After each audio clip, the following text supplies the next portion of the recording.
Hi, this is Sean from First Lutheran Church here for today's Thursday Thoughts. Today we are in the book of Matthew.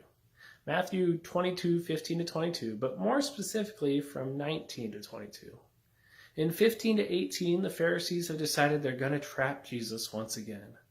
And so they ask him if it is right to pay the imperial tax to Caesar. Christ's answer begins in 19.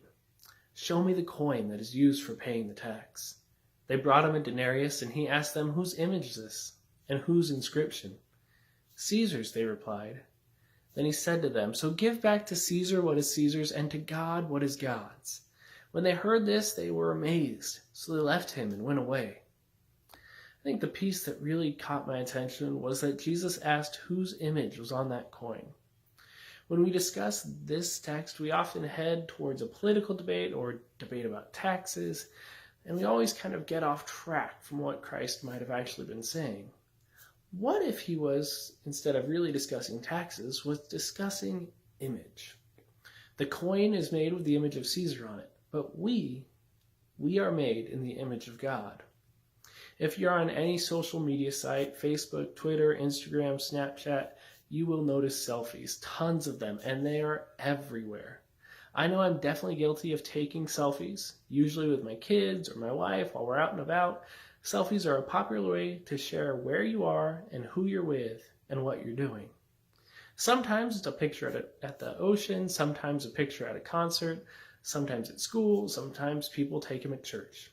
But most folks, they don't take only one photo. No, they take 10, 20, 30 photos, even just to capture that right one, to make sure that they are projecting that right image out there on social media. Now, it might be silly that people take so many pictures to put one up, but projecting the right persona is something that humans have been doing since they were created. It's not a new thing to try to put the right persona out or the image that makes us look the best out there. But when we think of God, we got to think of his image in relation to this text, don't we? So if we think of God, we look at Genesis 1:26 and 27, where God says, let us make man in our image, in our likeness, so that they may rule over the fish in the sea and the birds in the sky, over the livestock and all wild animals, and over all the creatures that move along the ground. So God created mankind in his own image. In the image of God, he created them. Male and female, he created them. This text, it states that humans have been created in the image of God. And we know that the divine image is one of forgiveness. It's one of grace. It's one of hope. It's one of love.